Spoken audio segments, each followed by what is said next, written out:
pusiéramos de rodillas para buscar a Dios en oración y comenzar con el estudio de su palabra en este día santo del Señor. Amantísimo Dios, que tu morada está en las alturas de los cielos. Aquí estamos, mi Dios, postrados de rodillas delante de tu presencia, suplicándote, Señor, que nos acompañes en el transcurso del estudio de tu palabra. Te ruego y te suplico, mi Dios, que nos hables a cada uno en forma personal y también nos hables como iglesia. Y que en el estudio, Señor, que vamos a tener a través de tus testimonios, a través de tu mensajera, a través de tu palabra, podamos nosotros ser oidores y también hacedores de tu palabra. Te ruego y te suplico, pues, mi Dios, que pongas ese carbón encendido en mis labios para poder transmitir este mensaje tan solemne. Y así, Señor, juntos a una voz poder decir: grande es Jehová, digno de ser alabado, grande en misericordia y tardo para la ira. Así pues, mi Dios, todo esto te lo pedimos y te lo suplicamos en el precioso y bendito nombre de tu Hijo, nuestro querido y amado Salvador Jesucristo. Amén. Amén.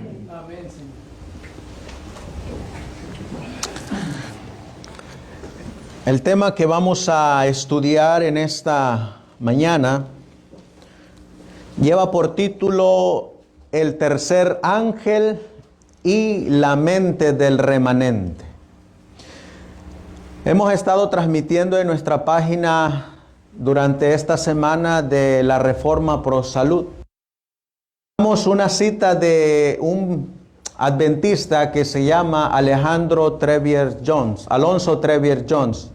Y al analizar esta cita me conmovió cuando él dijo que el único propósito con el cual Dios dio la Reforma Pro Salud es para lograr en su pueblo la traslación al cielo. Ese es el único propósito. Mientras seguimos analizando el estudio de él, del pastor Alonso Trevier Jones, me encontré con esta cita del Espíritu de Profecía. Y esta cita se encuentra en Primeros Escritos, página 71. Y esta cita me hizo a mí temblar, porque dice: vi que muchos descuidaban la preparación necesaria, esperando que el tiempo del refrigerio y la lluvia tardía los preparase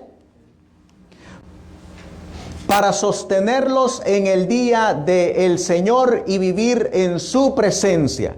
Es decir, hay algunos que están esperando la lluvia tardía para ser preparados. Pero miren la reacción del Espíritu de Profecía al estar citando esta cita. La mensajera del Señor nos da esta advertencia y dice: oh, ¿y a cuántos vi sin amparo en el tiempo de angustia? Es decir, va a haber un grupo que va a estar sin preparación para ese tiempo de angustia. Por eso la preparación es ahorita, para ese tiempo. Y sigue diciendo ella: habían descuidado la preparación necesaria y por lo tanto no podían recibir el refrigerio, es decir, no podían recibir la lluvia tardía, indispensable para sobrevivir a la vista de un Dios santo. Y sigue diciendo: quienes se niegan a ser tallados por los profetas. Nosotros hemos hablado de los profetas en el Antiguo Testamento, pero hoy en la actualidad hay un pueblo que se mantiene de igual manera, por una parte obedeciendo al profeta, pero por otra parte desobedeciendo al profeta.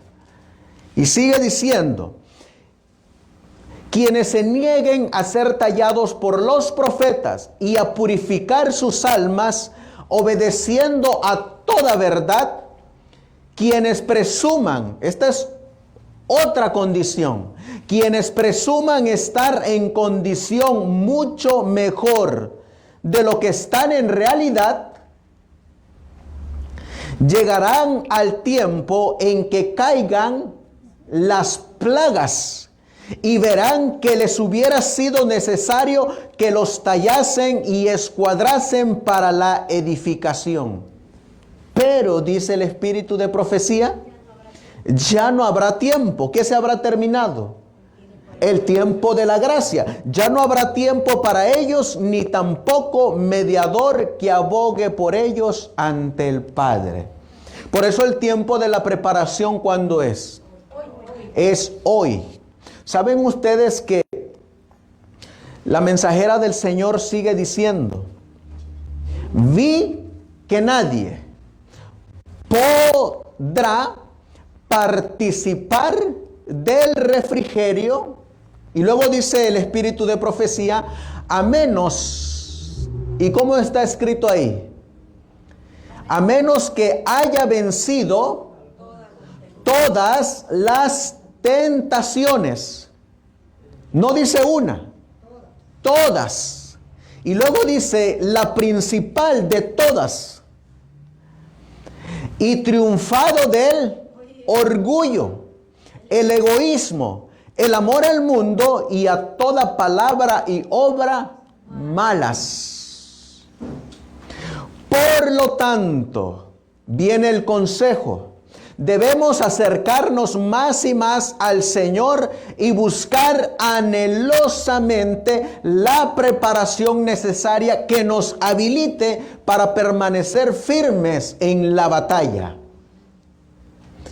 En el día del Señor, recuerden todos que Dios es santo y que únicamente seres santos podrán morar alguna vez en su presencia.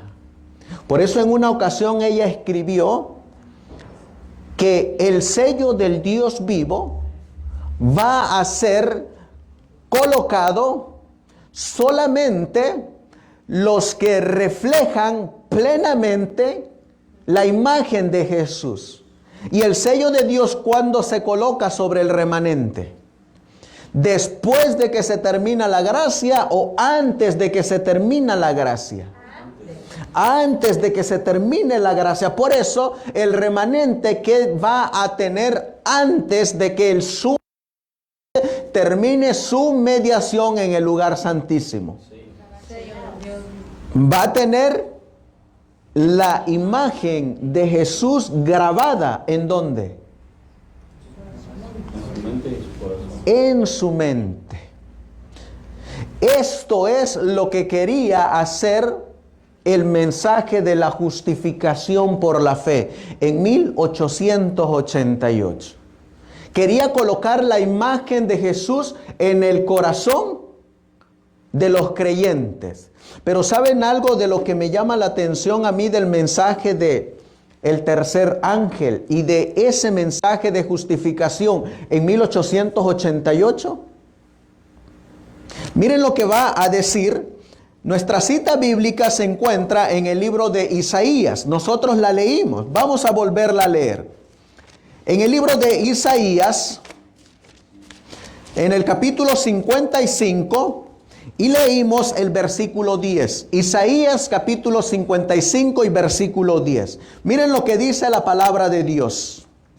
Porque como desciende de los cielos la lluvia y la nieve, y no vuelve allá, sino que riega la tierra y la hace germinar y producir, y da semilla al que siembra y pan al que come, así será mi palabra que sale de mi boca. No volverá a mí vacía, antes hará lo que yo quiero y será prosperada en aquello para la que la envíe. Así que, ¿qué es lo que desciende del cielo? La lluvia, que descendió en 1888. Descendió el mensaje de la justificación por la fe. ¿Y a qué se comparaba ese mensaje de la justificación por la fe? Vamos a leerlo en el libro de Éxodo. Vamos a movernos a Éxodo capítulo 16. Éxodo capítulo 16 y nos va a decir el versículo 15. Algo que también descendió del cielo. Algo que cayó del cielo. Éxodo 16:15 dice: y viéndolo, los hijos de Israel se dijeron unos a otros: ¿qué es esto? Porque no sabían qué era. Entonces Moisés les dijo: es el pan que Jehová os dará para comer. ¿Cómo se llamaba ese pan? El maná. ¿Cómo se llamaba el pan que Dios hizo descender en 1888? El pan que descendía del cielo era el mensaje del tercer ángel por medio de la justificación por la fe. ¿Cómo se llama o de dónde desciende el mensaje de los tres ángeles? Del cielo también desciende ese mensaje. Ahora, ¿saben qué es lo que me llama aún todavía más la atención? Que había en el pueblo de Israel un grupo que estaba comiendo el maná, pero el maná no estaba produciendo el efecto que debía producir el maná. Todos recogían maná, todos comían maná, pero había un grupo que aunque comía el maná, no producía el efecto que el maná debía producir. Miren lo que dice el libro de Números, capítulo 11. En Números, capítulo 11 y el versículo 4, nos va a dar el nombre de ese grupo que comía el maná, pero que no producía el efecto que debe de producir ese pan que desciende del cielo. Números capítulo 11 y el versículo 4, miren lo que dice. Y la multitud de raza mixta que había entre ellos tuvo un vivo deseo. Y los hijos de Israel también volvieron a llorar y dijeron: ¿quién nos diera a comer carne? Nos acordamos del pescado que comíamos de balde en Egipto, de los pepinos y de los melones y de las verduras y de las cebollas y de los ajos. Pero ahora miren lo que es. Aquí viene lo que les estoy diciendo, que hay un grupo que está comiendo el maná, pero ¿cómo está comiendo ese maná? Miren lo que dice el versículo 6. Y ahora nuestra alma se seca, que nada sino maná ven nuestros ojos. Comían el maná, sabían qué era el maná, conocían el maná. Era lo que no hacía ese maná. No los transformaba. No realizaba el efecto que el maná, que el pan del cielo debería de hacer. Es decir, esa lluvia que descendía del cielo sobre una tierra seca, infértil, que no podía producir absolutamente nada. ¿Saben qué más hacían los que recibían ese maná? Miren lo que dice en el libro de Éxodo. Vamos a regresar a Éxodo capítulo 17 y el versículo 3. Éxodo capítulo 17 y el versículo 3.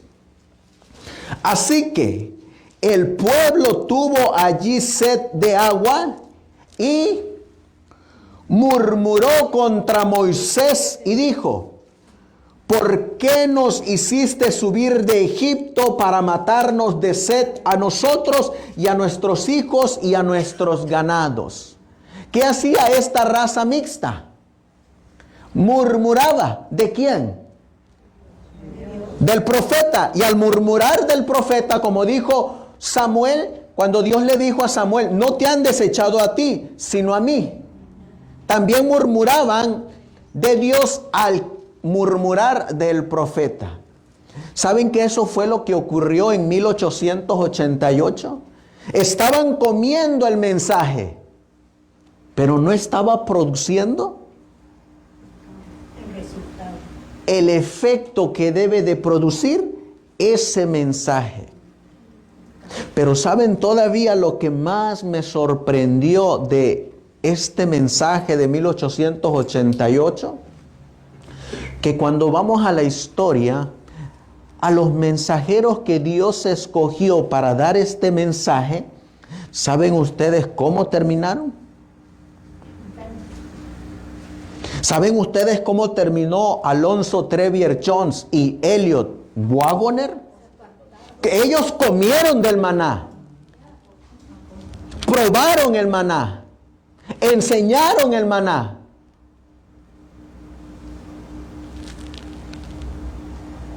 Pero no produjo ese maná el efecto en ellos.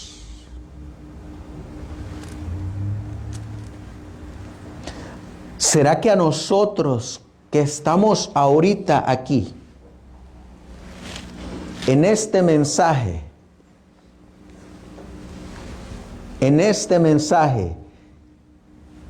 que le llamamos adventismo histórico, podemos estar comiendo este maná y que no esté produciéndose en nosotros el verdadero efecto que debe de producir este maná? Puede ser. Porque no hay cambio en nuestro carácter. Miren lo que va a decir este que predicó el mensaje. Alonzo Trevier Jones, en el mensaje del tercer ángel de 1893.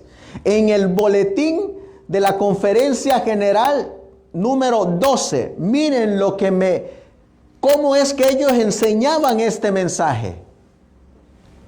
La última noche concluimos que a fin de poseer la justicia de Dios, y luego miren qué es la justicia de Dios, que es la lluvia tardía, que es la preparación para el fuerte pregón, es imprescindible que tengamos la mente de Cristo. Solo así es posible.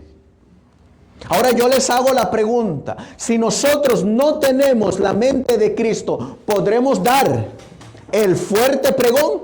No. Si nosotros no tenemos la mente de Cristo, ¿podremos recibir la lluvia tardía? No. Si nosotros no tenemos la mente de Cristo, ¿podremos poseer la justicia de Dios? Así que entonces, ¿qué necesitamos tener? La mente de Cristo. ¿Y cuál era la mente de Cristo? Miren lo que va a decir Filipenses capítulo 2. En Filipenses capítulo 2, versículos del 5 al 7. Filipenses capítulo 2. Miren cuál era la mente de Cristo. Haya pues en vosotros este sentir que hubo también en Cristo Jesús, el cual, siendo en forma de Dios, no tuvo por usurpación el ser igual a Dios. Y luego miren lo que dice el versículo 7. Sino, ¿qué dice la Biblia?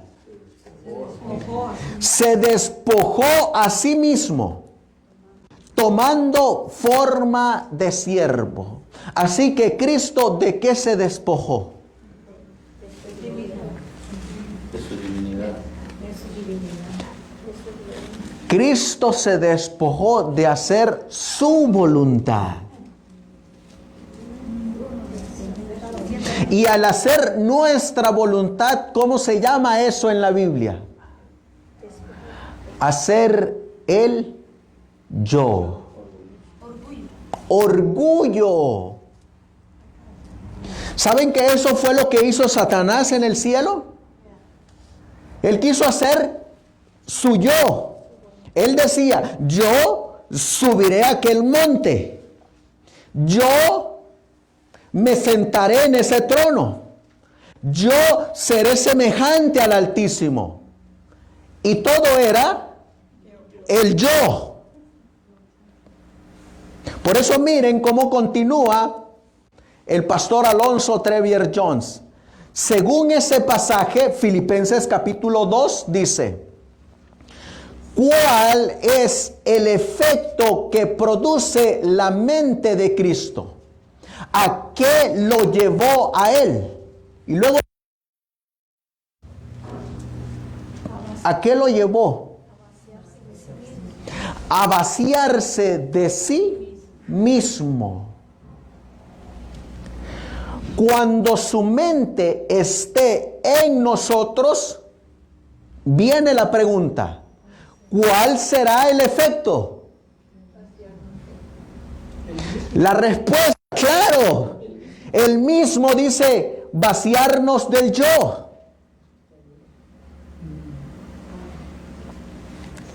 El primer pensamiento proporcionado por ese texto es que la mente de Cristo hace que se vacíe de sí mismo aquel que la posee. Es decir, ¿qué ocurre cuando nosotros aceptamos a Cristo? ¿O qué es lo que debe de ocurrir en nosotros? Despojarnos del yo. Así que el comer el maná produce un cambio. Por eso dice el profeta Isaías que cuando haya su lluvia, su palabra no va a regresar vacía, sino que la palabra hará lo que Él quiere, no lo que uno quiere. Por eso el apóstol Pablo nos va a decir en Primera de Corintios capítulo 2. Primera de Corintios capítulo 2 dice en el versículo 16.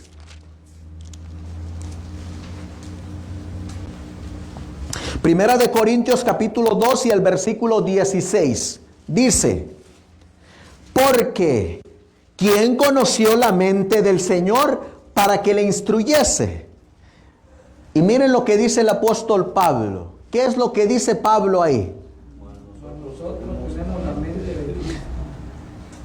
¿Qué tenía Pablo entonces?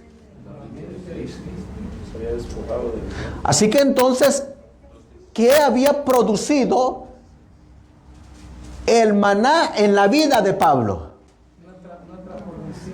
Había producido una transformación a tal grado que él podía decir, nosotros tenemos la mente de Cristo. Ahora yo les hago la pregunta, ¿cuántos de los que estamos aquí podríamos decir, nosotros tenemos la mente de Cristo? Complicado, ¿verdad? Y muchas veces podríamos decir, qué osado Pablo al escribir. Por eso miren lo que dice Trevier Jones. Cuando esa mente estuvo en Cristo, se vació de sí mismo. ¿Qué vino después? Dice él, después de que la mente está vacía. ¿Qué viene después? Dios lo llenó. ¿Saben cuál fue el error de aquel que dice que había un demonio en su casa? Y que cuando vino, ese demonio salió. Y entonces el dueño de la casa, en vez de llenar la casa,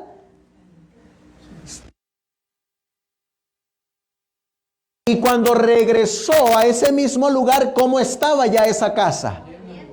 Llena. ¿Pero ahora de qué? Ya no había uno solamente. Ahora habían 7 demonios. Miren lo que sigue diciendo. Cuando esa mente que estuvo en él está en nosotros, haciendo en nosotros lo mismo que hizo en él, vaciarnos del yo, ¿qué va a ocupar el lugar? La pregunta: Dios en Cristo nos llenará. Entonces, dice aquí, mora en nosotros Dios en Cristo. Pero eso expulsa el yo.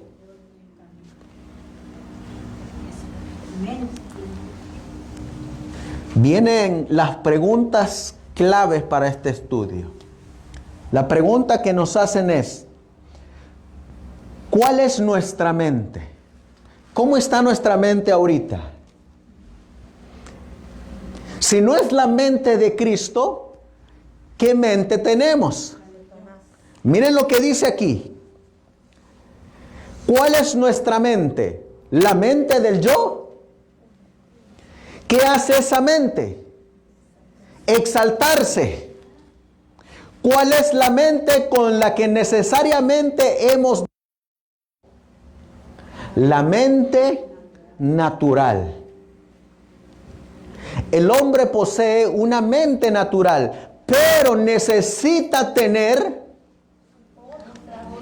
otra mente. Así que entonces, ¿cuántas mentes hay? 2 mentes. La mente natural y la mente de Cristo. Pero ya se nos dijo que sin la mente de Cristo, número 1, no vamos a poder dar el fuerte pregón.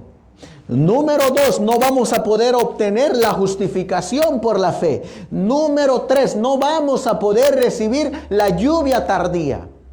¿Y saben qué es lo más difícil? Es que si no tenemos esa mente, no vamos a poder entrar al reino de los cielos. Miren lo que sigue diciendo cuando se comparan 2 mentes. La mente natural. El hombre posee una mente natural, pero necesita poseer otra mente, la mente que hubo en Cristo. Ahora bien, esa mente que hubo en Cristo vacía del yo solamente a la persona en quien mora. Por lo tanto, puesto que de partida tenemos una mente y necesitamos tener otra, y dado que esa otra mente vacía del yo a aquel en quien mora, no es inevitable deducir que la mente natural que poseemos de partida es una mente del yo. ¿Quién originó esa mente? Vamos a leer en el libro de Génesis capítulo 1. Vamos a buscar Génesis capítulo 1. Génesis capítulo 1 y este versículo tan conocido por nosotros que dice el versículo 26. Génesis 1, 26. La palabra de Dios dice: y dijo Dios, hagamos a nuestra imagen, conforme a nuestra semejanza. Ahora les hago la pregunta: cuando Dios creó a Eva, ¿con qué mente los creó? Una nueva y distinta característica. Con la mente de ellos. ¿Por qué dijo, hagamos al hombre a nuestra imagen? Ahora, si nosotros hubiéramos visto a Adán y a Eva, ¿con qué mente los hubiéramos visto? Antes del pecado, por la mente de Dios. Antes del pecado ellos tenían.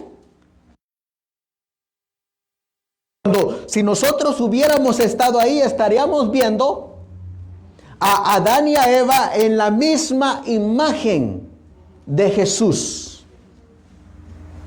porque fueron creados a su imagen y semejanza. Pero dice que vino alguien a cuestionar esa mente, la mente de Cristo. ¿Y saben qué ocurrió?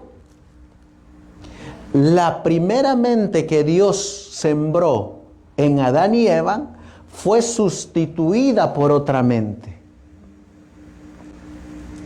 Génesis capítulo 3 nos va a decir, versículo 1, pero la serpiente era astuta más que todos los animales del campo que Jehová Dios había hecho, la cual dijo a la mujer, con que Dios os ha dicho, no comáis de todo árbol del huerto.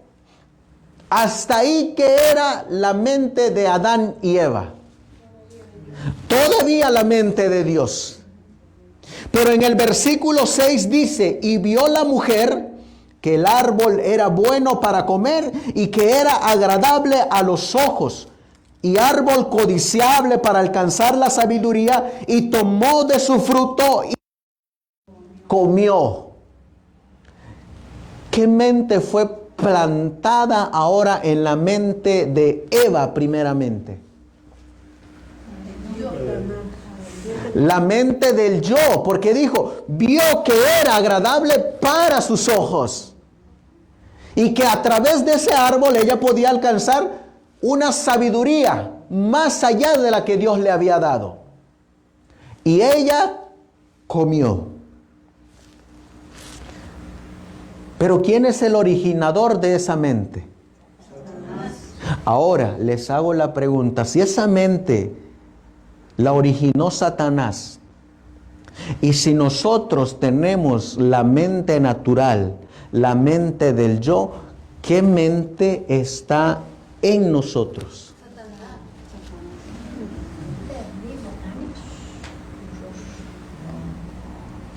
Eso está fuerte. Miren lo que dice. Dios en el Edén dio al hombre su mente. ¿Puso Dios en él la mente del yo? La congregación responde, no. ¿Qué mente había en ese hombre? La congregación responde, la mente de Dios. Esa sabiduría que provenía de Dios se reflejaba en la vida de Adán. Su mente, sus ideas, su esquema de pensamientos reflejaban al Hacedor. Cuando Dios dijo, hagamos al hombre a nuestra imagen, se refería a mucho más que la mera forma. Significa que si vosotros, le está hablando a la congregación, hubiéramos podido conocer a Adán y a Eva, tal como salieron de la mano de Dios, habríamos visto reflejada la imagen de Dios. E inmediatamente habríamos pensado en alguien detrás de ellos. Alguien muy anterior y muy anterior a ellos. Así que si nosotros hubiéramos conocido a Adán y a Eva, comieran, ¿a quién mirarían? A Dios. Tristemente dice, pero no permanecieron como Dios los había creado. Dios les había hablado ciertas palabras, las palabras de Él, la expresión de su mente, su pensamiento concerniente a ellos. Y miren lo que dice. Si hubiesen recibido esas palabras, si hubiesen retenido esas palabras y los pensamientos de Dios en esas palabras, la mente de quién habrían retenido? La de Dios. Cuando vino y les dijo otras palabras, expresando sus pensamientos y el producto de su mente, y ellos aceptaron y cedieron. ¿Qué pensamientos recibieron? ¿Qué mente recibieron? ¿Y cómo contestó la congregación? La de Satanás. Ahora les hago y les recuerdo algo. Cuando la iglesia comenzó sus inicios, tenían el pensamiento de que se podía obtener la mente de Cristo. Llegó una fecha importantísima en el adventismo, y esa fecha fue 1957, cuando salió el libro Preguntas sobre Doctrina. En ese libro se enfatizó que nosotros no podemos llegar a tener la mente de Cristo. Entonces, si nosotros no podemos llegar a tener la mente de Cristo, ¿la mente de quién tenemos? Entonces tenemos la mente de Satanás, y siempre tendremos esa mente. Entró otra idea también en el adventismo, y esa idea es que esta mente va a ser cambiada no cuando se cierre la gracia, sino cuando Cristo venga en las nubes de los cielos. Ahí, en un abrir y cerrar de ojo, esta mente va a ser cambiada. Eso ocurrió en 1957. Hoy estamos en el 2021. ¿Y cuál es el pensamiento de la mayoría de los adventistas?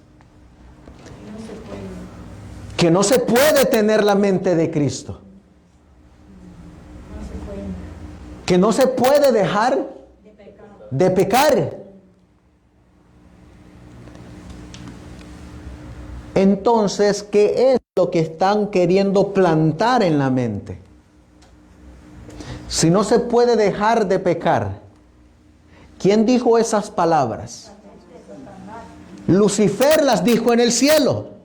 Nadie puede guardar tu ley. Así que todos aquellos que dicen que no se puede, la mensajera del Señor dice, simplemente están repitiendo las palabras de Satanás. Y se están colocando voluntariamente la mente de Satanás.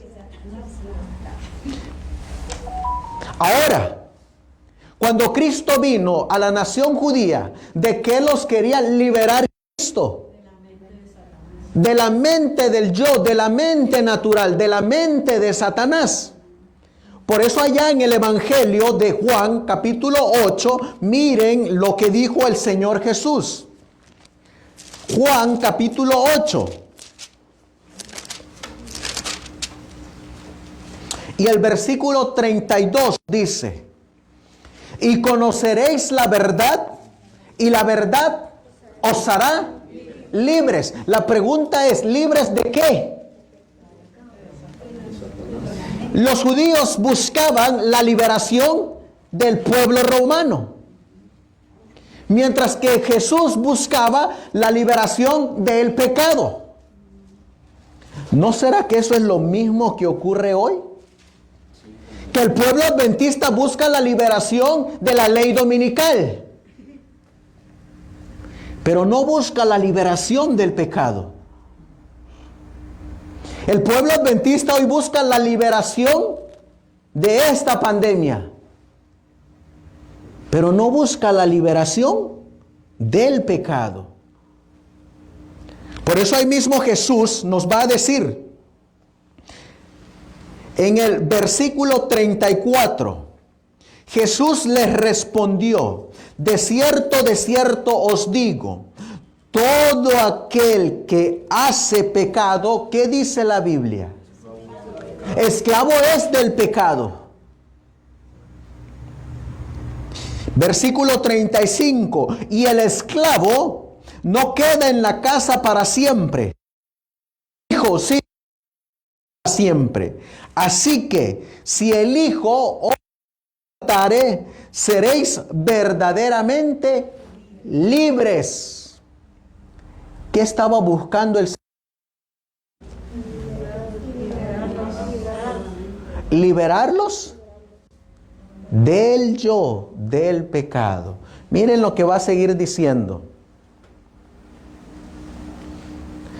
No necesitamos adentrarnos mucho en la experiencia de Satanás.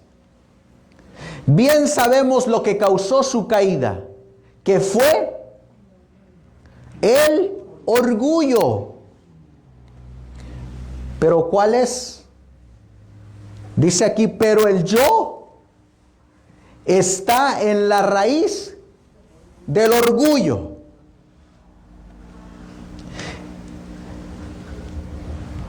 Pero el yo está en la raíz del orgullo. Está en la raíz de cualquier mal. Solo el yo produce el fruto del orgullo. Satanás se miró a sí mismo antes de enorgullecerse de sí mismos. Y luego miren lo que le faltó a Lucifer. Si hubiese mirado al rostro de aquel que se sienta en el trono, nunca se habría vuelto orgulloso. Habría reflejado la imagen del que se sienta en el trono. De igual forma en que esa imagen se manifiesta en Jesucristo. Pero miren lo que le ocurrió. Pero cuando desvió su mirada del rostro del que se sienta en el trono y la volvió hacia sí mismo, fue entonces cuando se sintió orgulloso de sí mismo. Fue entonces cuando se consideró su hermosura y su corazón se exaltó debido a su belleza, comenzando a darse crédito por lo que él era. ¿De dónde dejó de mirar? En sus comienzos, ¿a dónde estaba mirando? Al trono. Pero cuando dejó de mirar al trono, ¿en dónde empezó a mirar? Se empezó a mirar él mismo. Cuando Pedro caminaba por las aguas, mientras estaba mirando a Cristo, ¿qué hacía Pedro? No se hundía. Pero cuando desvió la mirada, ¿qué ocurrió? Se empezó a hundir. ¿Saben ustedes que eso mismo les ocurrió a ellos? A Alonso y a Wagoner. Cuando comenzaron este mensaje, ellos tenían su mirada en Jesús. Ahí estaba puesta. A tal grado que el espíritu de profecía dice, ellos traen un mensaje del cielo. Y los comparó. Pero ¿qué les ocurrió a ellos? Después de mirar, de estar tanto tiempo mirando al trono, ellos miraban especialmente la cruz de Cristo. Ahí estaba centrado su mensaje. Cuando dejaron de mirar eso, empezaron a mirar en sí mismos. Y saben que cuando ellos empezaron a mirar en sí mismos, se fueron desviando. Y saben que eso es lo que ocurre muchas veces también en estos ministerios. Hay muchos que cuando comenzaron estaban mirando en la predicación del evangelio, pero después que empezaron a mirar en ellos mismos y corrompieron el mensaje, corrompieron el ministerio. ¿Y a dónde están ahorita? desviados del mensaje. Dejaron de ver a Cristo. ¿Será que no nos puede pasar a nosotros también? De que comenzamos con este mensaje, el adventismo histórico, y tenemos la mirada ahí. Pero si hacemos lo mismo que ellos, vamos a desviarnos del mensaje. Por eso miren lo que dice. Lo que él era, es decir, Lucifer, procedía de Dios, pero Lucifer se atribuyó a sí mismo el crédito por todo lo que era. ¿Cómo se le llama eso? Orgullo. Dice, ¿acaso en ello no se consideró como si existiese por sí mismo, poniéndose de hecho en lugar de Dios? Pero procedió del yo, que es el resumen de todo lo que importa. Dijo, seré como Dios. Seré semejante al Altísimo. Ocuparía el lugar de Cristo, y todo el que ocupa el lugar de Cristo se coloca en el lugar de Dios, porque Dios está en Cristo. Siendo eso así, siendo esa la mente de Satanás, cuando vino a nuestros primeros padres y ellos recibieron esa mente, ¿de qué mente se trataba? De la mente del yo, puesto que es la mente de Satanás, quien encarna al yo y les presentó la misma ambición que presentó ante sí mismo y que le hizo ser lo que es. ¿Qué buscaba Lucifer en el cielo? Igual a Dios. ¿Y qué mente le plantó a Eva en el huerto del Edén? Ser igual a Dios. Lo mismo. Es la mente del yo, la mente natural, la mente carnal, la mente de Satanás. ¿Y ustedes creen que Dios nos iba a dejar así? Miren lo que tuvo que hacer Dios. Génesis capítulo 3. Génesis capítulo 3 nos va a decir en el versículo 15. Génesis 3:15 dice: y pondré enemistad entre ti y la mujer, y entre tu simiente y su simiente.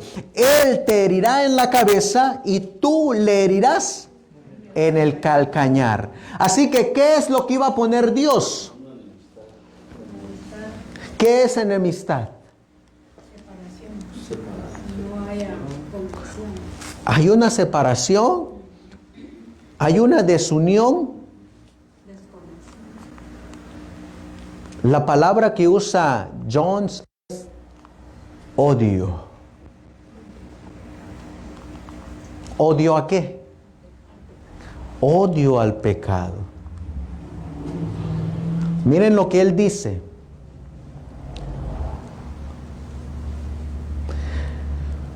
Codiciable, ¿para qué? Para alcanzar sabiduría.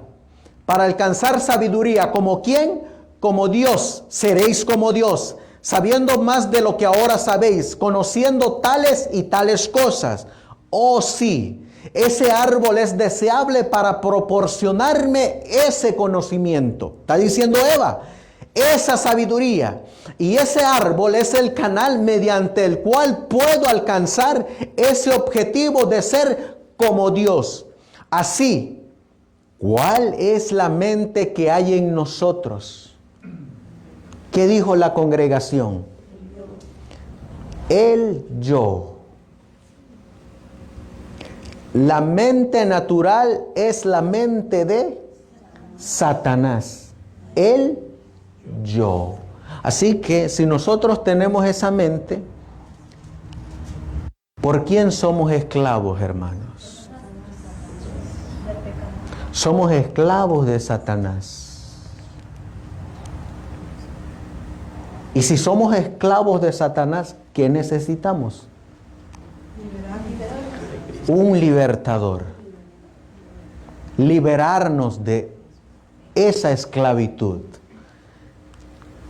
¿Quién consigue eso? Cristo. ¿Por medio de qué? Por medio de la palabra. Por medio de la palabra Él consigue eso. Miren lo que dice. El Señor no los abandonó. Y yo diría, el Señor no nos abandonó. Es decir, el Señor no nos dejó con la mente del yo. El Señor busca que en nosotros haya otra mente. Y Él dice, de haberlo hecho, nunca habría podido haber en la mente de ningún ser humano en este mundo otro impulso diferente al de Satanás mismo. Ya que la mente natural es toda ella del yo y de Satanás, pero Dios dijo, voy a deshacer esto. Dios puso allí la enemistad, el odio contra el poder de Satanás, el aborrecimiento hacia las cosas que caracterizan esa mente. Dios ha implantado allí esa enemistad. Y esa es la fuente de todo impulso hacia el bien, hacia la rectitud o hacia cualquier cosa noble que exista en la mente de hombre alguno en este mundo. Así que Dios nos dejó solos. Por eso es que ahí en el huerto Cristo se presentó para liberarnos de la esclavitud del pecado, para liberarnos de esa mente. Miren lo que dice, pero cuando Dios pone allí ese odio al mal, pone a sí mismo el deseo de algo superior al mal que aborrecemos. ¿Quién coloca ese odio? Al mal. ¿Qué es ese algo mejor que Dios coloca? ¿Cuál es el objeto de ese deseo? Y la congregación responde, Jesucristo. Jesucristo y su presencia, la mente de Dios, vuelve al lugar del que fue desalojado. La imagen de Dios vuelve al lugar del que fue borrada por ese engaño de Satanás. Cristo es la imagen de Dios, la imagen expresa de su persona. Y cuando recibimos a Jesucristo en su plenitud, la imagen de Dios retorna al lugar que le corresponde. Así que cuando esa mente regresa a su lugar por medio de Jesucristo, ¿qué va a hacer ahora esa mente en el ser humano?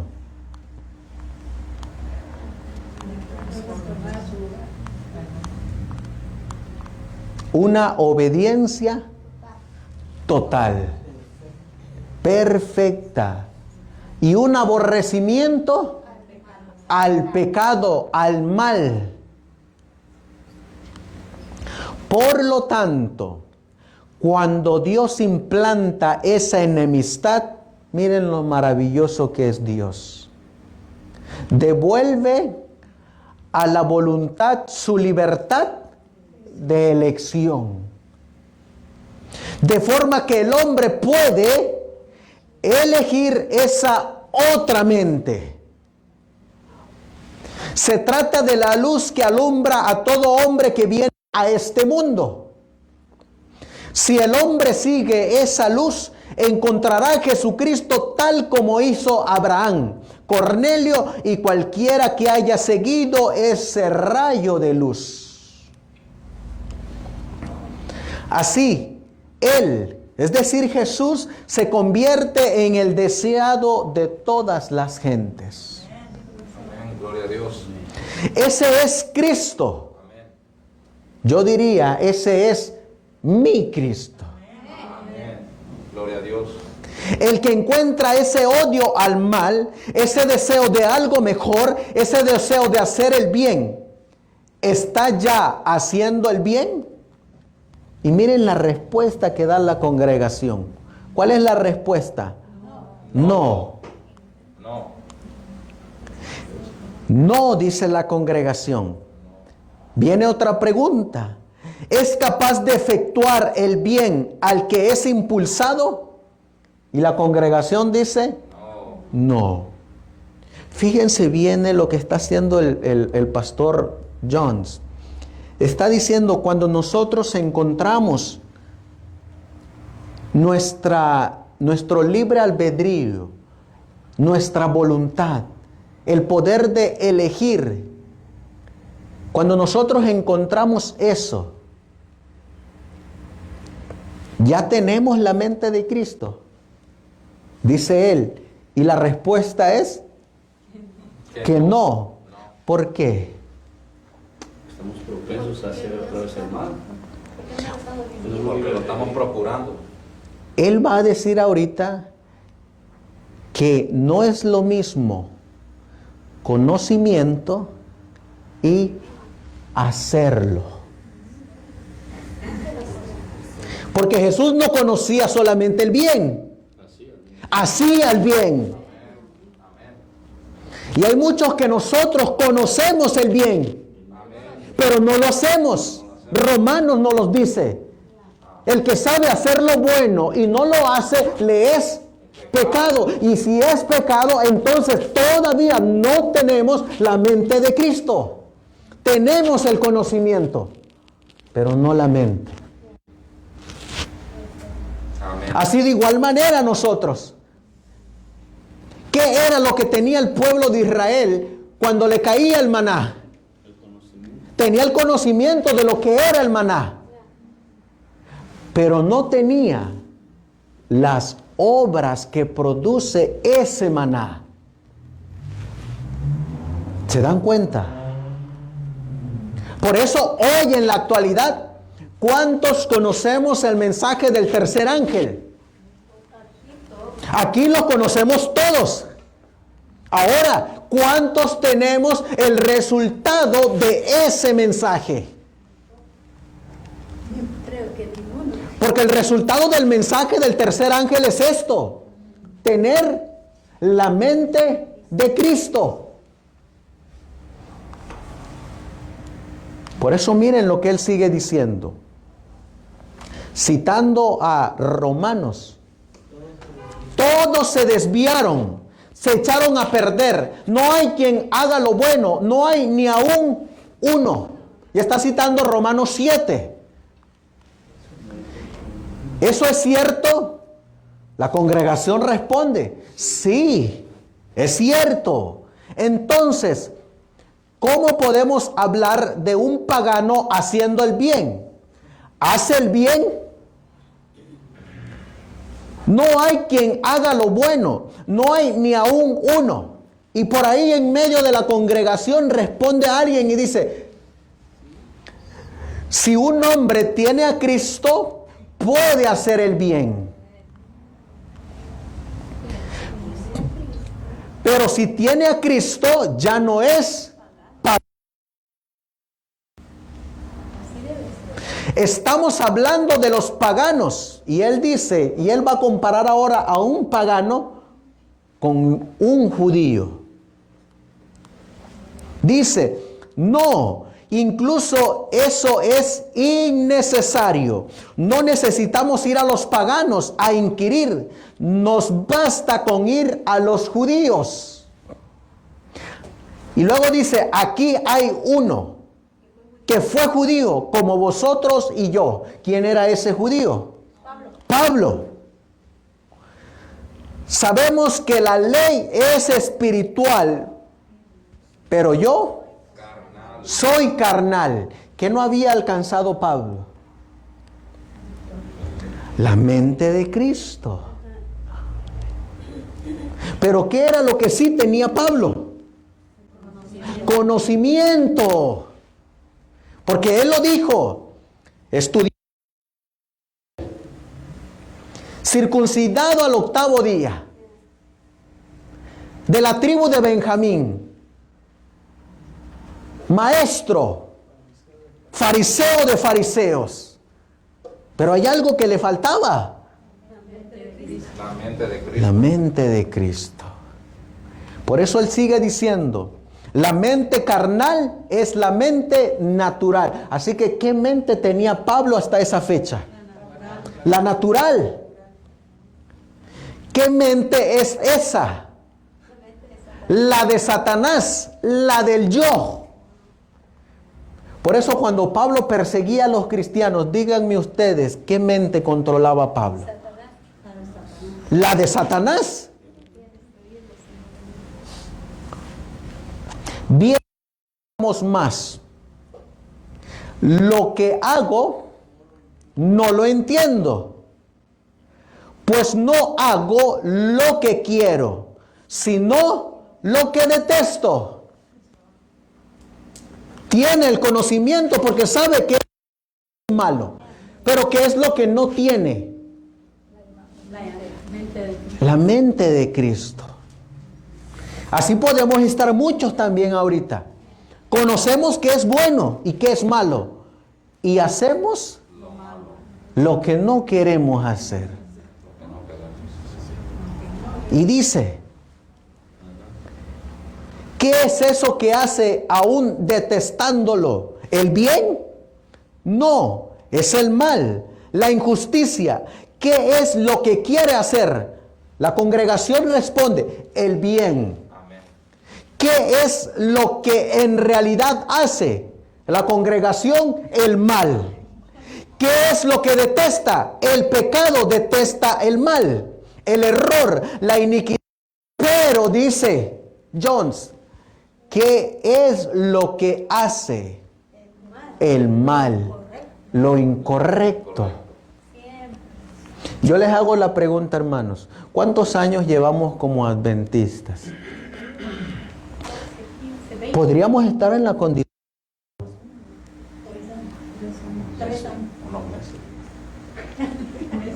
Unos meses, dice el hermano, ya eso es bueno porque ya se siente adventista.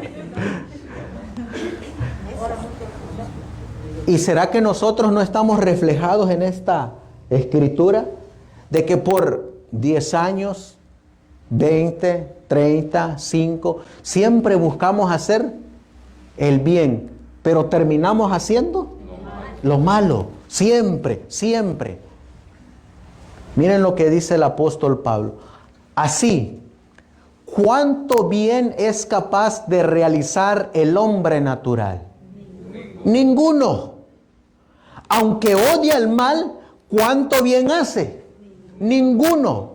Desearía hacerlo, pero ¿cuánto del bien que desea logra hacer? Nada, dice. Es así. Congregación dice, así es. Así lo declara la Biblia. Entonces, fíjense lo que dice. ¿Qué sentido tiene que alguien hable de un pagano haciendo el bien, o del judío haciendo el bien, o de cualquier hombre que tenga solo la mente natural? Y que por lo tanto es un hombre natural. ¿Podrá hacer el bien? No estamos hablando aquí de lo que el hombre conoce. Tampoco de si tiene o no impulsos hacia el bien. No es esa la cuestión. Sintió esos impulsos todo el tiempo. ¿No es así? Sí. Tuvo el conocimiento del bien en la medida en que aborreció las cosas malas que hacía. Pero viene aquí a darle el sentido. Ahora pensad en esto, dice Jones. Aquí está el hombre natural, un hombre como vosotros y yo. y como cualquier otro que haya nacido en este mundo. Tenía impulsos hacia el bien, tenía el conocimiento del bien, aborrecía el mal, pero ¿qué es lo que hacía? La pregunta no es qué es lo que pensaba, ni qué es lo que conocía, sino qué es lo que hacía. Es el mal. ¿Se dan cuenta? ¿Hacía alguna otra cosa que no fuese el mal? No. ¿Sabía que había algo mejor? ¿No es así? Sí. No estamos ahí nosotros metidos, hermano. Que hacemos el mal aunque sabemos que hay algo mejor. Pues bien, no intentemos hacer pasar nuestro buen saber como si fuese buen hacer. Tremendo. Tremendo. Hacemos que porque conozco los 7 pilares de la fe adventista, ya estoy haciendo el bien. Ni tampoco porque conozca las profecías de Daniel y Apocalipsis, ya estoy haciendo el bien. La Biblia dice, porque como desciende de los cielos la lluvia y hace producir, así es mi palabra, no regresa a mí vacía, sino que hará lo que yo quiero y producirá lo que yo quiero. Por eso no es cuánto sabemos, cuánto conocemos, sino cuánto hacemos.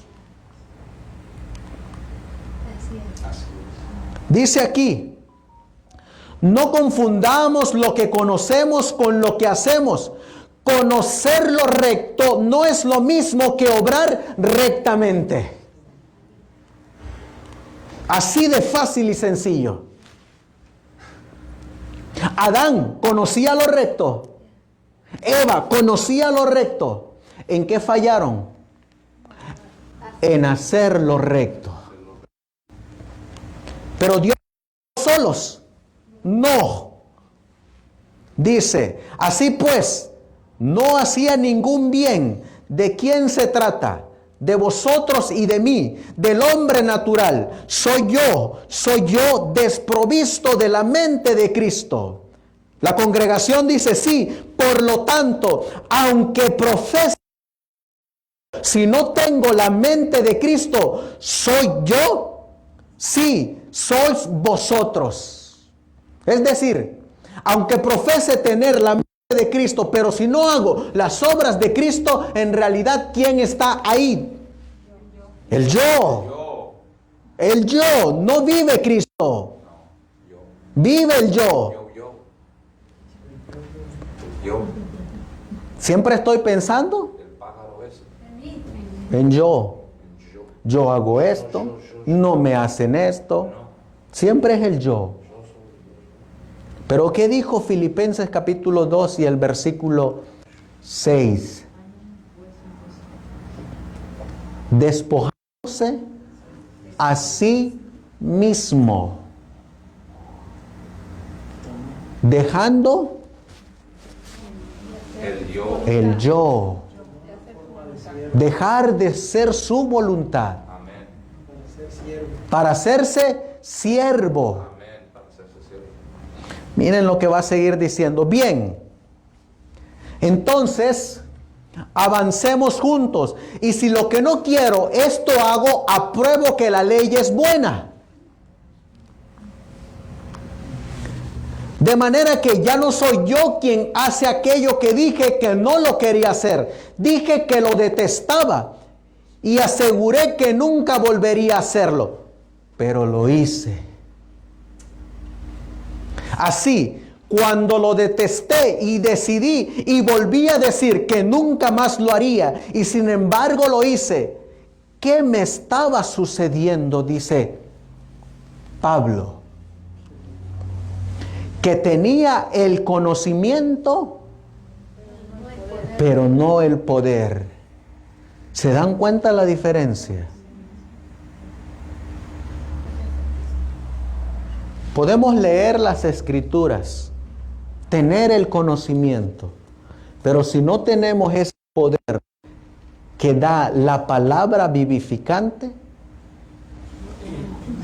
no tenemos nada, hermanos. Por eso dice, el Evangelio de Cristo, que es Cristo en vosotros, eso es poder. Es el poder de Dios, la salvación de todo aquel que cree. En la tarde vamos a mirar esta palabra. ¿Qué significa verdaderamente la palabra fe en el mensaje del tercer ángel? ¿Saben ustedes que nosotros hablamos y hablamos de la fe? Pero dice el mismo Alonso Trevier John que los adventistas no conocen lo que es la verdadera fe. Y nos los pone con unas palabras tan sencillas, hermanos. Resulta pues que el hombre natural, dice ahí, no es libre. Y si no es libre, entonces ¿qué es? Esclavo. Y si es esclavo, ¿qué necesita? Un libertador, liberarse.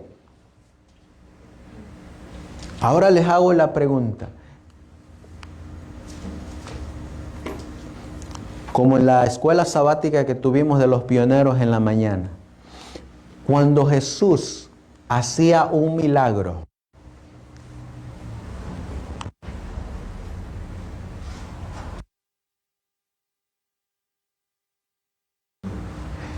¿de qué los libertaba?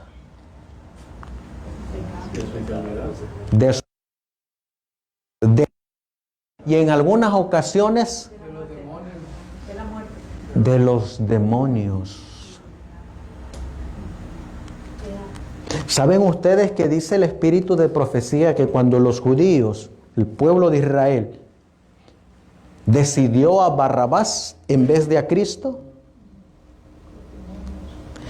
¿Qué le ocurrió al pueblo? ¿Quiénes dominaban esa mente? Satanás, los demonios.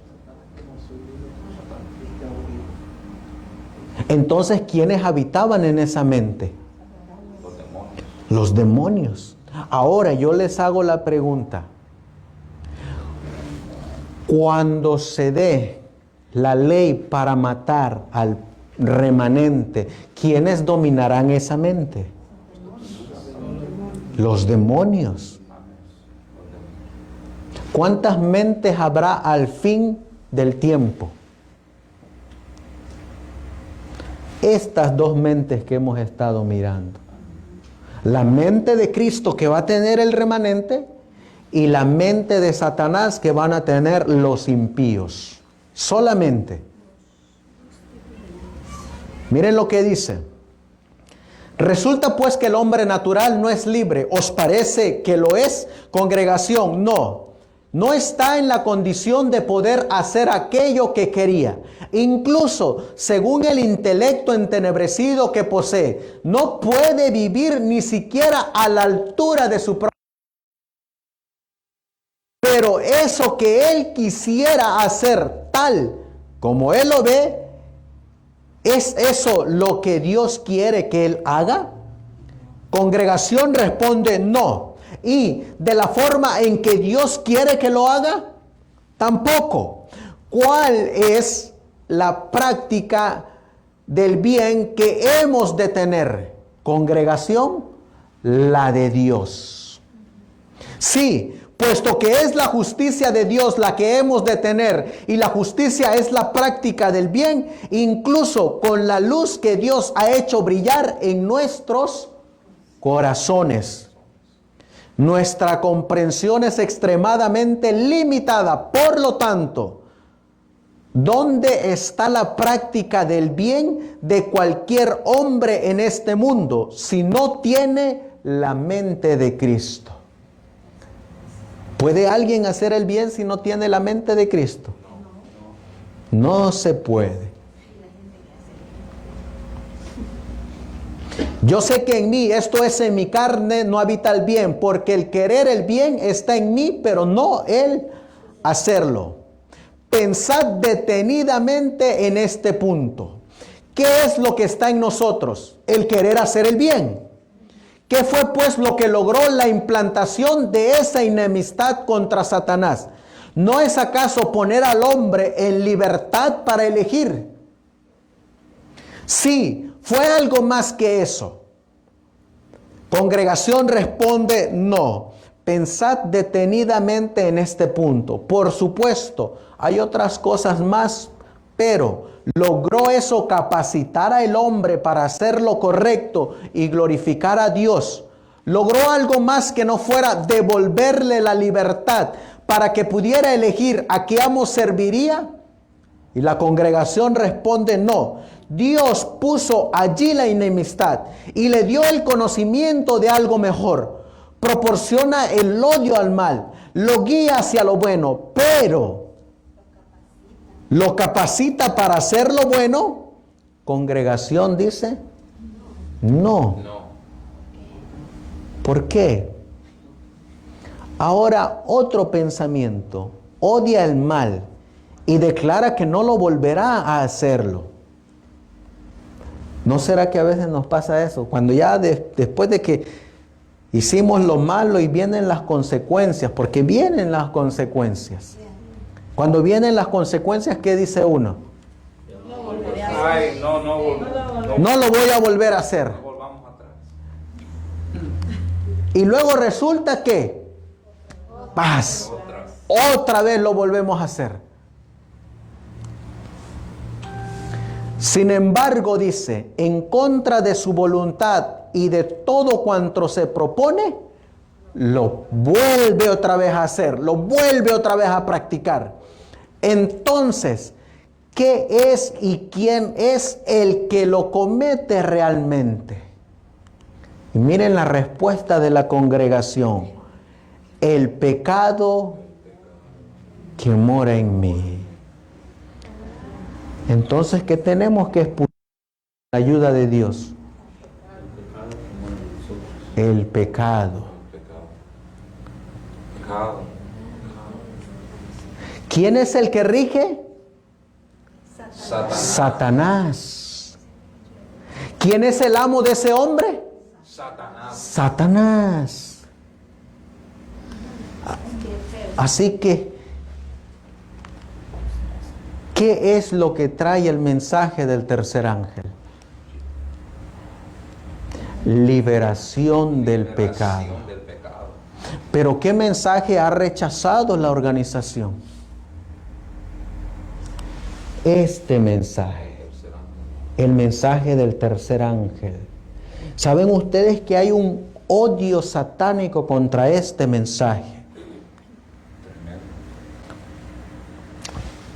Pastores, predicadores laicos, cualquier predicador que se coloque a predicar en la iglesia el mensaje de los tres ángeles, lo bajan del púlpito y no lo vuelven a invitar a predicar. Y yo les hago la pregunta entonces, ¿quién dirige esa mente? Porque si este mensaje Dios lo mandó del cielo,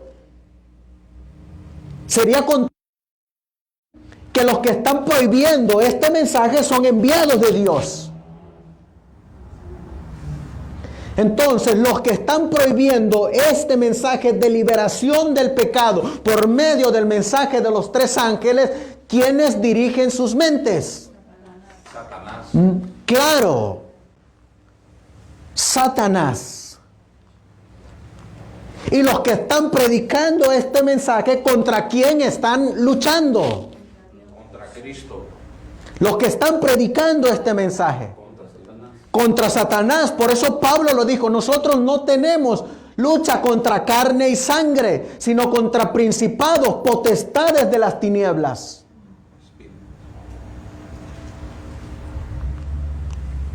Sin embargo, miren cómo es Dios.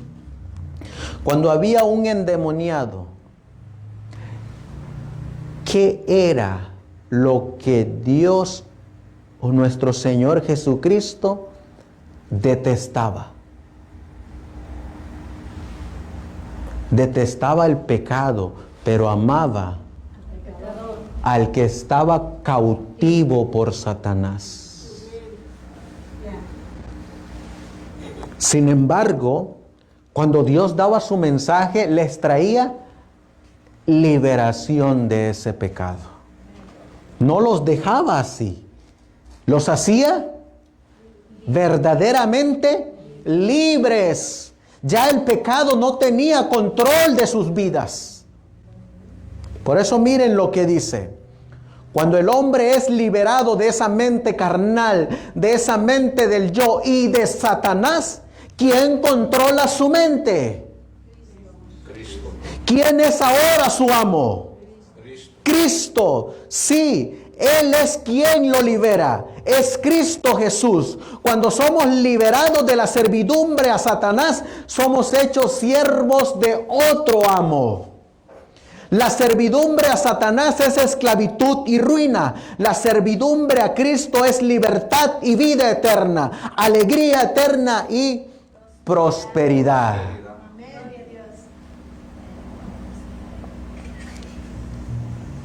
Dice aquí,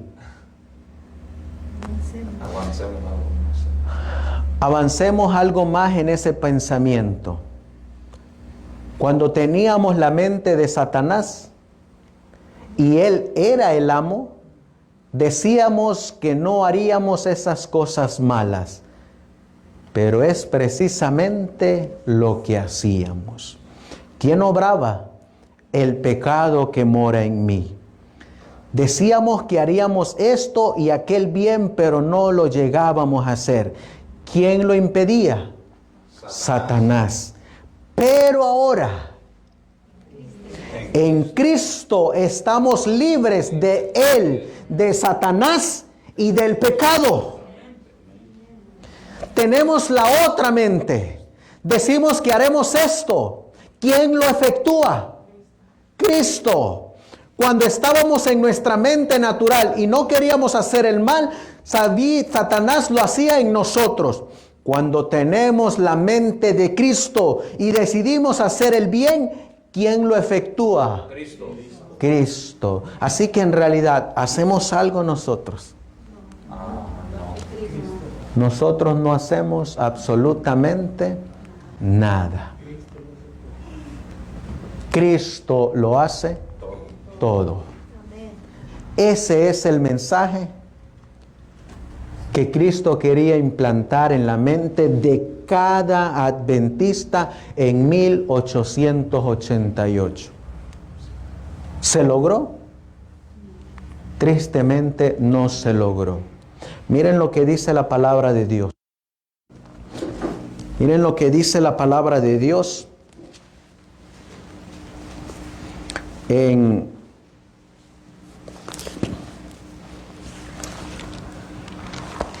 Apocalipsis capítulo 14, versículo que ustedes conocen muy bien. Y el versículo 4 dice: estos son los que no fueron contaminados con mujeres, son vírgenes. Estos son los que siguen al Cordero por donde quiera que Él va. Estos fueron redimidos de entre los hombres. Va a haber un remanente, hermanos, que sí va a alcanzar esa mente. ¿De quién depende? Acabamos de mirar que Dios nos ha devuelto algo que perdimos en el Edén. ¿Qué fue? Nuestra voluntad, nuestra libertad de escoger. De nosotros depende qué escoger. ¿No es así? Cuando el drogadicto tiene la droga en sus manos se le compara a aquel hombre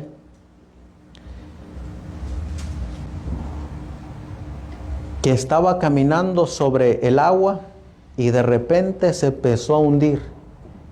Y dice que lo único que pudo decir él es: sálvame, que perezco. Cuando el drogadicto tiene la droga en su mano, lo único que puede decir es: sálvame, que perezco. En ese momento se ha despojado del yo. Y ahora tiene la capacidad para elegir.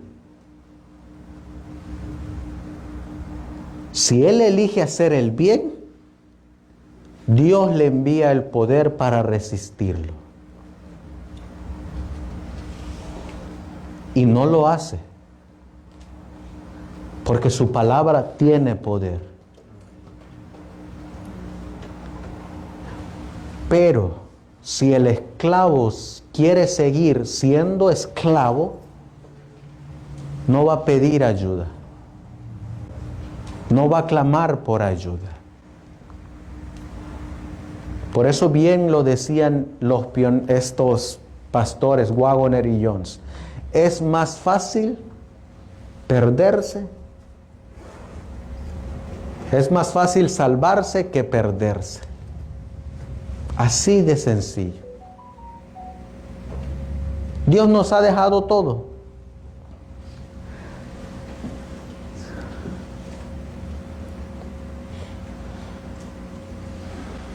Dice aquí: si percibís, esto ya es el camino a Cristo. ¿Saben en qué estaba basado el sermón de A.T. Jones? En este librito. Ahí sacó él todo este sermón, de este librito, del camino a Cristo. ¿Saben qué librito es el que menos quieren leer los que estamos en el adventismo histórico? El camino a Cristo. ¿Saben qué es lo menos que quieren leer los que estamos aquí o lo que menos se les predique en este mensaje del adventismo histórico? De un Jesús que salva, de un Jesús que libera, de un Jesús que transforma. ¿Saben qué es lo que en el hueco que nos hemos metido? En que solamente, y ahí me encuentro yo, ahí estoy yo, en conocer nuestros orígenes, que no digo que es malo, no es malo. Pero ese conocimiento tiene que ir acompañado de acción. Solo conocimiento de nada sirve. Solo conocimiento es solamente más leña al fuego para arder más tiempo. Si percibir vuestra condición pecaminosa, no aguardéis hasta haceros mejores a vosotros mismos.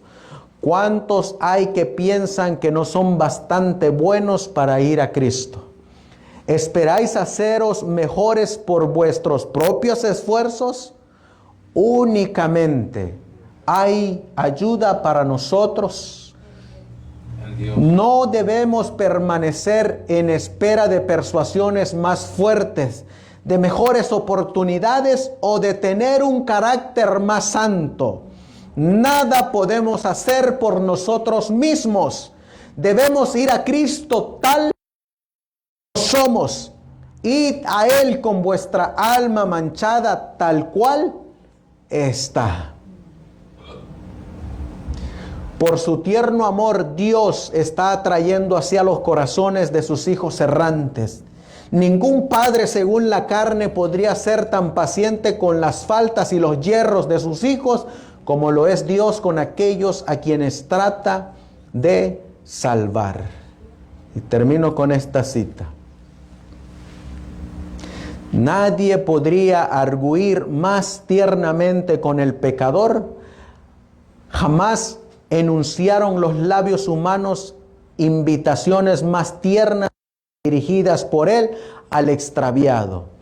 Todas sus promesas, sus amonestaciones, no son sino la expresión de su amor inefable. Cuando Satanás acude a decirte que eres un gran pecador, alza los ojos a tu Redentor y habla de sus méritos. Lo que te ayudará será mirar su luz. Reconoce tu pecado, pero di al enemigo que Cristo Jesús vino al mundo para salvar a los pecadores y que puede ser salvo por su incomparable amor. Pero cuando vamos a Él, Él no nos deja como llegamos a Él. Él nos transforma, hermanos. Y ese es el mensaje del tercer ángel. Una liberación de pecado. Plantar la imagen de Cristo en nosotros. Colocar su mente. Ahora viene la pregunta. ¿Seguiremos haciendo lo que no queremos hacer? Eso lo determinará nuestra relación con Dios. Dios quiera que en cada uno de los que estemos aquí, Él plante su imagen en nosotros y lo manifestemos en nuestra vida, no en el conocimiento, es en nuestra vida, en nuestros hechos. Yo recuerdo a un hermano que fue el que me empezó a inducir en la predicación de su mensaje. Él se llama o se llamaba, porque hace tiempo lo perdí de vista, se llamaba Gamaliel. Y cada vez que él subía a la plataforma, él tenía estas palabras: nacido de Dios, habla como Cristo, dentro y fuera. Trata como Cristo, dentro y fuera. Viste como Cristo, dentro y fuera. Come como Cristo, dentro y fuera. Vive como dentro y fuera de la iglesia. Eso es el poder del Evangelio, decía él. Yo no sé si él estudiaba estos libros, pero solamente en los libros de El Camino a Cristo, El Deseado de todas las gentes y en los escritos de la justificación por la fe son donde se utilizan esos términos. Solamente. Por eso, hermanos, ya no tenemos tiempo. Les hago la invitación. Es hora de que demos un paso más al frente. Es hora de que demos ese paso extra. Que cada vez que vayamos a hablar, conectemos nuestra lengua con el cerebro. Que cada vez que vayamos a levantar la mano, conectemos nuestra mano con el cerebro. Que cada vez que vayamos a ir a algún lugar, conectemos nuestros pies con el cerebro. Y lo más importante es que aquí esté la mente de Cristo. ¿Ustedes creen que Dios lo puede hacer? Amén. La Biblia dice que sí lo puede hacer. Vamos a ponernos de rodillas y vamos a darle gracias a Dios.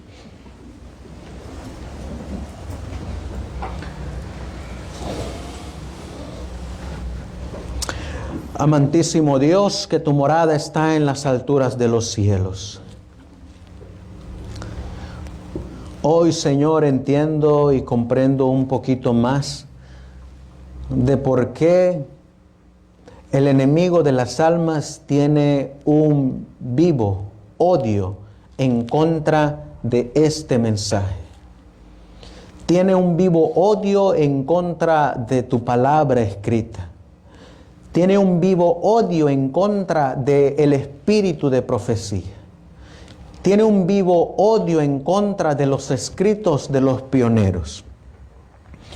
Y es que, a pesar de que algunos de ellos no estarán en el reino de los cielos, el ejemplo de ellos, así como el ejemplo del pueblo de Israel, como lo dices allá en el libro de Primera de Corintios capítulo 10, versículo 11, que son ejemplos para nuestros tiempos, así de igual manera, hoy corremos el riesgo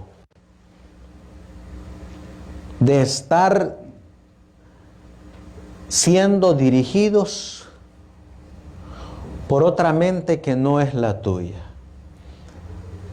Corremos el riesgo de haber y de estar comiendo el maná y no estar reflejando en nuestras vidas el resultado de ese maná.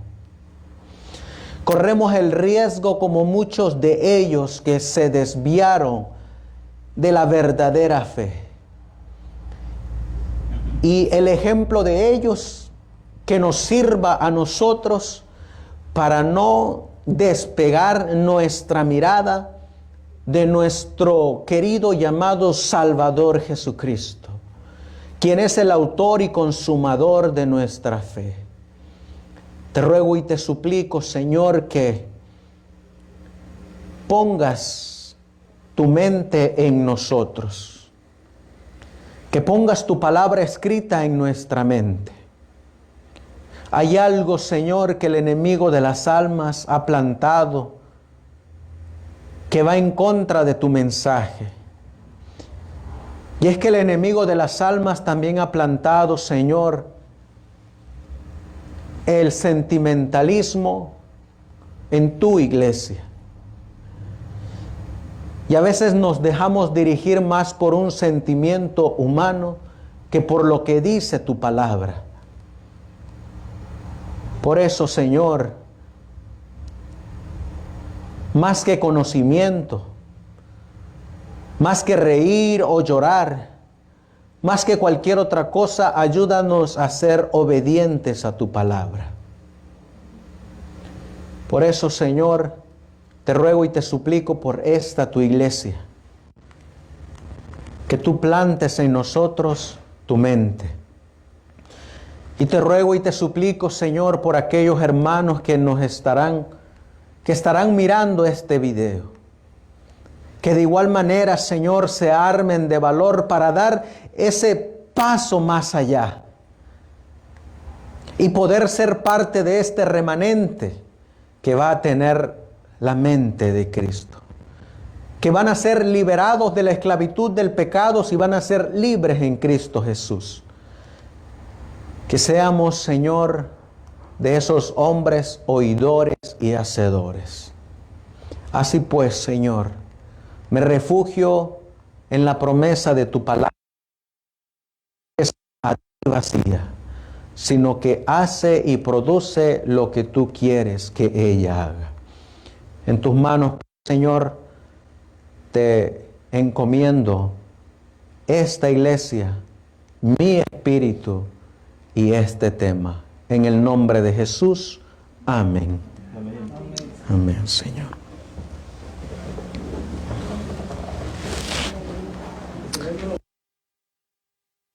Les bendiga, hermanos, y si Dios lo permite, nos miramos al rato a las 4 de la tarde.